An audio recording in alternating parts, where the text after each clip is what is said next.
Hello, this is Daedalus with Nerds and Stuff, and today I'll be showing you how to take this boring old MDF base and turn it into this.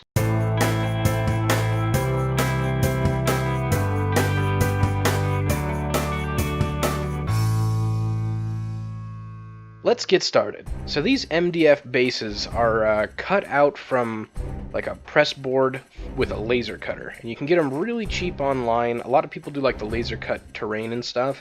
Exact same process. I got like 50 of these 32mm bases for like $3. So we're just gonna glue that onto some craft foam, and this is just the stuff that you just get at like the generic craft or fabric store. You know, it's 1/8 of an inch thick. It's usually in like the kids craft section. Comes in a ton of different colors. I like to use this in basing for like making bricks and stuff, or like floors. It has a lot of different uses if you can just get creative with it. So now we're just going to trim off all that excess and just kind of get it out of here. And now we'll have kind of a covered base that we can work with. I guess you could do this with sculpting too, but the foam's pretty easy. So now we're just going to want to put some tiles in this. We're kind of going for like an old style mysterious ruin type thing, so why not have a tiled floor? So you can do this with an X-Acto knife. I use the file because it's really easy. You just kind of take it and press it in and just sand it a little bit, and it will cut a nice deep groove that just is perfect for wash sitting in. So you're going to just kind of eyeball it, try to make these lines as parallel as possible. You can make them as wide as you like or as narrow, depending on kind of the size of tiles you want on the floor.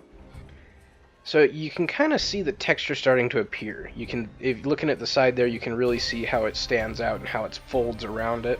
So now we're just going to do the cross cuts for the other tiles. And be a little careful when you're doing this. If you push too hard, you will actually cut through the foam. I mean, you have to press a little bit to get through it. But, you know, it's that delicate balance. But, you know, even if you do get through, like, you know, right here where I just clipped off some tiles, it's pretty easy to come back from. So now we just need to do a little bit of base repair. It's just going to grab it and glue it right back on there. But these things happen. They're just happy little accidents, right? Happy little accidents from pushing too hard with your file when sanding in your tile marks. Now these sorts of tiles are really universal. You can just have a ton of different settings for them. I'll use a similar technique to this, but with like corkboard once in a while to do like outdoor tiles that are really beat up and worn down. This one I was thinking was more indoors, so that way they would be a little more pristine. If you do want to weather them a little bit, that'll be kind of hard to do with the foam. You can probably pull it off, but you might just have to work with like a Dremel or something to kind of sand away bits. So now we're just taking a thinned out Nuln oil. This is like 1 to 1 Nuln oil to water, and I didn't want it too dark because I wanted more of like gray tiles than actual black tiles. And I didn't have to primer anything. This is just going straight onto the foam. So now we've got it. I really wanted to make sure the recesses were really dark, and now I'm just going to kind of stipple up all the extra wash off the surface so that it lightens it a little bit and gives it a little bit more texture. When you do that stipple pull, it kind of, the brush strokes pull out, and it gives erratic looking lines that really help things look a lot more natural. In fact, stippling is a technique that a lot of people don't use but really should. It's one of those things that it comes in handy in a lot of surprising ways. So now this is just a plaster chip. You can get them from Gale Force 9 like I did. They come in a little plastic container, which I kind of think I maybe wanted the container more than the chips.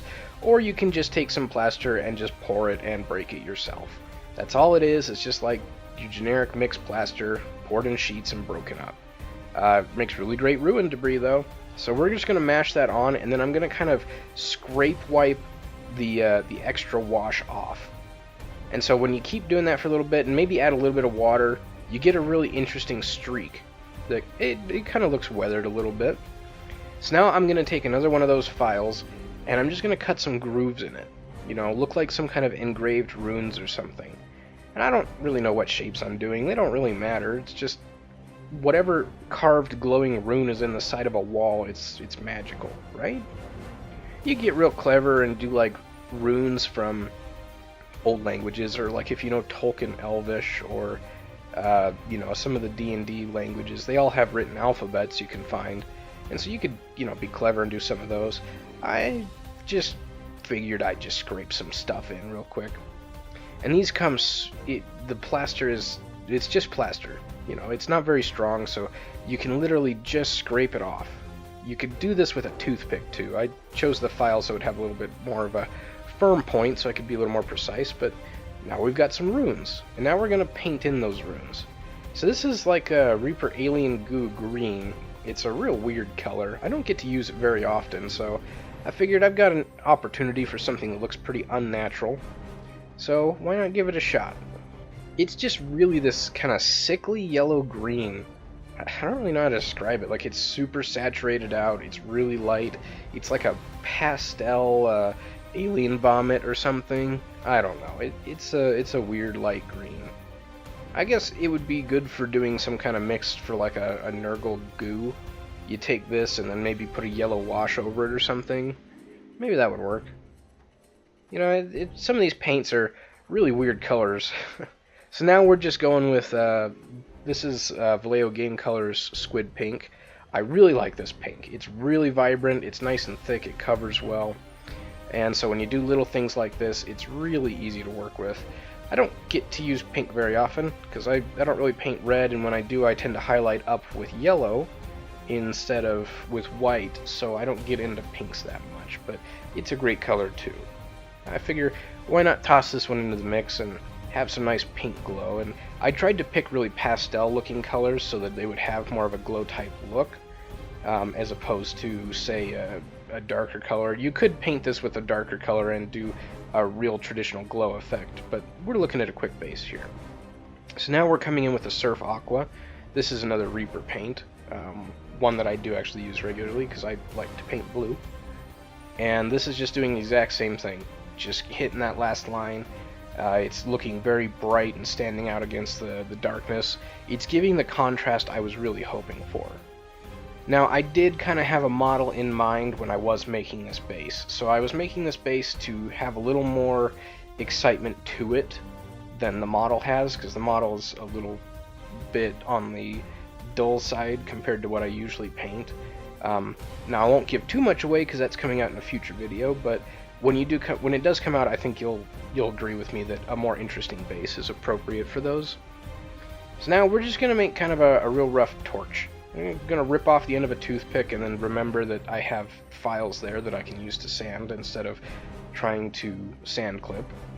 And just trying to estimate about, you know, shoulder height on the model. And we're just going to rip that off, and now we're going to do a fun little trick of sculpting fire. So we're just taking our super glue, and this is gel control, so it's a lot thicker, as I'm sure you can see. And we're just kind of going to blob it on there and pull it up. And what this will do is give us a texture to it. And then I'm hitting it with the accelerant. You usually only need one spray, but to tell you the truth, I was watching the camera when I was spraying, and I didn't know if I actually hit it. So if you watch there, you could see it actually like frost up as it quick cures. So now we have a little flame. It's not very big. You can make yours more pronounced or like extravagant, just as big as you want. I didn't want to risk having the glue fall off in my lap. I didn't really have a good glue catcher standing by. So now we're painting some fire, and if you've ever painted fire or thought about it, it's different from the normal painting style. With normal painting, you have your darker shades towards the inside and you highlight out. Fire is the exact opposite. You have your lightest shade on the inside and you highlight to your darkest. So it kind of messes with your mind a little bit, and you won't really notice how much it does until you sit down to paint fire and you realize you're doing everything backwards. So I start with some white, just as like the undercoat, the real hottest part of the fire. Then I'm coming through with some yellow and just kind of getting most of the spaces, leaving a little bit of white so it looks bright. So now that we're done with the yellow, we're just going to hit our explosion orange, and I'm kind of pulling these through one of the Reaper color triads. So it's like the golden glow, the explosion orange, and the magma red is the third color in that triad. So I've just loaded up the brush and kind of dabbed it off, and I'm just sort of dry brushing on. So it gives kind of a more splattered random effect. Doing the same thing now with the magma red to kind of give it some more depth to it, some more darkness, and help layer up that next tone. The last thing I'm doing is with this is Blood Red from Reaper, and I'm really kind of hitting the more extreme edges to really darken the flame. I wanted kind of the more cooler spots to be present so it wouldn't be quite as hot. Then the last step is to take a little bit of black and just hit the edges of the really dark red spots. These are where the flame is cooling and like smoke is starting to occur. So then we pretty much have our little our flame there. Just taking a little bit of sepia ink now and darkening the toothpick so it's not as bright. I guess, excuse me, it's a sepia wash, not an ink. There is a minute difference, and I don't actually know if the GW washes are inks or not, so I better be careful. So now we're going to put it in, and I'm just taking the file and just kind of making a little hole that I can wedge the toothpick in. That way when it glues, it's not just gluing onto the surface of the foam, but it's actually gluing around the foam and it's partially embedded. It'll help it stay in better and hopefully resist too much jostling. And you can always dirty this up more for your own taste, more debris on it and stuff. But that's pretty much it. If you have any questions or comments, just leave them below and I'll get to them as soon as I see them. If you haven't subscribed to our channel yet, please do so. And as always, until next time, happy painting.